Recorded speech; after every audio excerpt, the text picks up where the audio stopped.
Hello. Last winter we were heating with electric, so we had a right good go at trying to heat our home with electric with all the combination of our solar and battery storage. So I have kept promising that I was going to do all the number crunching, which I've done. I'm glad I've done it because I'm quite impressed, to be honest. And then we're going to put it out there. So this video isn't for the faint-hearted. There's a lot of numbers coming. So probably the best place to start is explaining what I've actually got in the way of solar and storage at home, because that's what we're trying to achieve, is basically heating for as close to net zero as possible. So the way my solar and battery storage is probably isn't how you would do it from scratch, but it's just the way it's evolved. So it started off with a hybrid system. It's a 5 kilowatt hybrid inverter with 5.8 kilowatts on the roof. So that's south facing. However, there is shading issues on that roof from a chimney and also my neighbour's roof in deep winter. Second part of our installation is the solar storer. So it's a purpose-built garden room with a flat roof, 8 panels on that. So that's got a 3.6 hybrid inverter with an 8.2 kilowatt hour battery. Back up a little bit, the first system's got a 6.2 kilowatt hour battery. So going back to the solar storer, it's a 3.6 inverter with an 8.2 kilowatt hour battery, 8 panels up there, which is 2.7 kilowatts. That, because it's a flat roof, it works really well in summer, but it absolutely drops off a cliff in the winter. Again, we've got shading issues from neighbours' trees and just the way the lay of the land. It's really hard to get a beam angle onto a flat roof in December. And then the final piece of the jigsaw, so we've got all our DNO notifications for this, and that was only just put in on February this year, so February 23, it's now June 23, and that was, we stripped the garage roof and put 5 panels south facing and 5 panels north facing, not as stupid as it sounds. So that's just over 4 kilowatts, 4.15 kilowatts, and that's on a simple 3.6 grid-tied Solace inverter. So I think it's important for everyone to understand what we've got and then how we're getting it to all work together. So prior to heating with electric, we were already net zero, and remember that was without the garage install. So we wanted to take this a step further and say, right, it's time to ditch the gas, we want to give it a good go. So we set about it last year. The main reason for us doing this, to be honest, was because the tariff dictated that it was far cheaper to heat with electric last winter than it was gas. So the gas was on the cap, but the electric was still on the year before tariff, which was Octopus Go, faster actually, Octopus Go faster. So at the time we were heating, or earlier on in the winter, it changed in March this year, we were heating for 4.5 pence a kilowatt hour for 3 hours overnight, and then 14.5 pence during the day. So it was an absolute no-brainer, much cheaper than heating with gas. Should say we've still got a gas boiler and that deals with the heating. That's probably the final piece of the jigsaw for us to deal with that. We probably would have put in a mixergy tank this summer. However, because of Octopus Flux, I want to just let a full summer go on Flux. And incidentally, and I'll cover this on another video, it's to do with the reason this has become so much better is because the export rates are so much better on the likes of Octopus Flux. So essentially we're using Flux in the summer now to pay for our heating bills. Quite simply, we're creating a credit on account which we'll eat into in the winter. So that explains what we've got, what we're using. So at the time we were importing on Octopus Go faster, so we were making sure both batteries were filled from the cheap rate, but we were also lifting the ambient temperature of the house up with our electric heating. So most of what we heated with and kind of indirectly heated with via the batteries was on that really cheap rate, and then it's inevitable that you're going to get, you're going to have to pull from the grid on the dear rate. There's no getting away from that. So what were we using to heat the house? In the kind of colder parts of the house, we were down the route of infrared. So infrared panels, infrared heaters, these can be moved about, and even an infrared mirror in the bathroom. So that was the high end, but we didn't go all in. We're also using cheaper heaters as well, just to get direct heating in 1-to-1. So what we probably will do is chip away at more infrared as we kind of progress with the electric heating.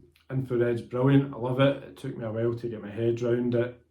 When the guy kind of sold the concept to us, he said you will set your thermostat roughly about 3 degrees lower, and I thought, nah, I don't really believe this. It's true, you can set it at 18 degrees and be sitting in your living room with a t-shirt on.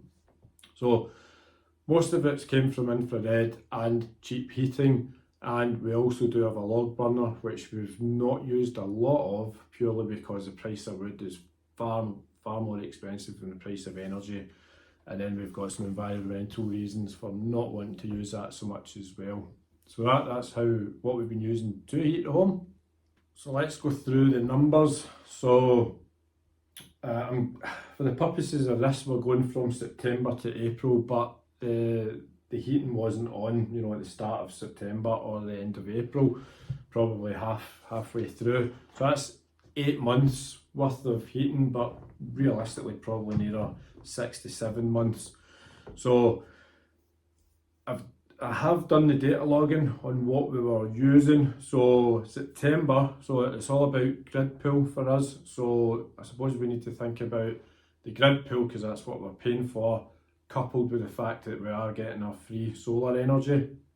So grid pull in September was 58 kilowatt hours, October 460 kilowatt hours, November 743 kilowatt hours, December 1590 kilowatt hours, January 1443 kilowatt hours, February 1202 kilowatt hours, March 246 kilowatt hours, April 28 kilowatt hours.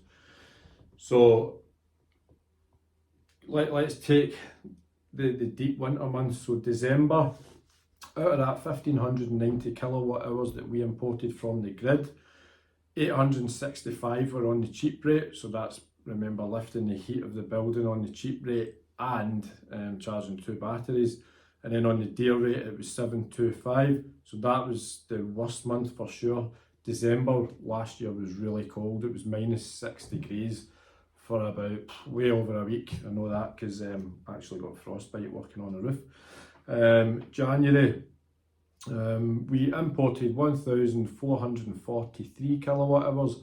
So the cheap rate, that was 847, and the dear rate was 596 kilowatt hours in. So to put the solar into perspective, we generated between all 3 of our systems, December's not great for us, remember, because of shading issues, we only generated 232 kilowatt hours. January we generated 274 kilowatt hours. So for the purposes of you guys to understand how generation works, I know a lot of you will have it, some won't have it. So May this year, so 23, we generated 1421 kilowatt hours. So that shows you the massive difference between kind of middle of summer and middle of winter. I hope you found this useful.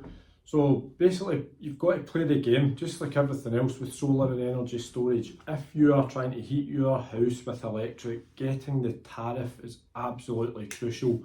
So those really cheap rates from last year, we can't get them anymore. However, it's not all bad, because I was looking just today, so Octopus Intelligent, which would be more of a winter tariff for us, 7.5 pence, and that's for 6 hours. So, you know, you can start maybe clawing something back, but there's no getting away from it. The days of 14.5 pence daytime energy, I don't know if we'll see those again. But if you play the game, it's achievable.